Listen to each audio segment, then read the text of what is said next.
తెలంగాణ రాజధాని హైదరాబాద్ అభివృద్ధి పదంలో దూసుకుపోతోంది. సాఫ్ట్వేర్ రంగంలో బెంగళూరు, చెన్నై లాంటి సిటీలకు గట్టి పోటీనిస్తోంది భాగ్యనగరం. అలాంటి హైదరాబాద్ కీర్తి కిరీటంలో మరో కలికితురాయిగా మెట్రోను చెప్పుకోవచ్చు. రోజు వేలాది మంది ప్రయాణికులను సురక్షితంగా, వేగంగా తమ గమ్యస్థానాలకు చేరుస్తోంది.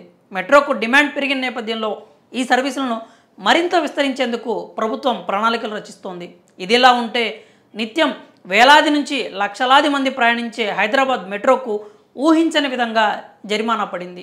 ఒక ప్రయాణికుడిని ఇబ్బంది పెడుతూ అతని మెట్రో కార్డు నుంచి 10 రూపాయలు కట్ చేసినందుకు గాను హైదరాబాద్ మెట్రోకు ఫైన్ పడింది.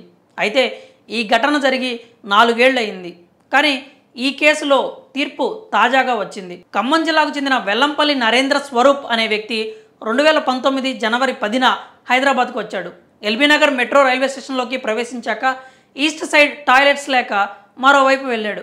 దీంతో మెట్రో అధికారులు జారీ చేసిన కార్డు నుంచి మరోసారి స్వైప్ చేయాల్సి వచ్చింది. ఆ తరువాత పాత మార్గానికి వచ్చేందుకు ఇంకొకసారి స్వైప్ చేశాడు. దీంతో అతని కార్డు నుంచి హైదరాబాద్ మెట్రో 10 రూపాయలు మినహాయించుకుంది. తాను రైలు ఎక్కాల్సిన రూట్లో టాయిలెట్స్ లేకపోవడంతో వెళ్ళినందున అదనంగా డబ్బులు తీసుకున్నారని, రోజు వేలాది మంది ప్యాసింజర్లకు ఇలాగే జరుగుతోందని నరేంద్ర ఖమ్మం జిల్లా కన్జ్యూమర్ కమిషన్లో కంప్లైంట్ చేశాడు.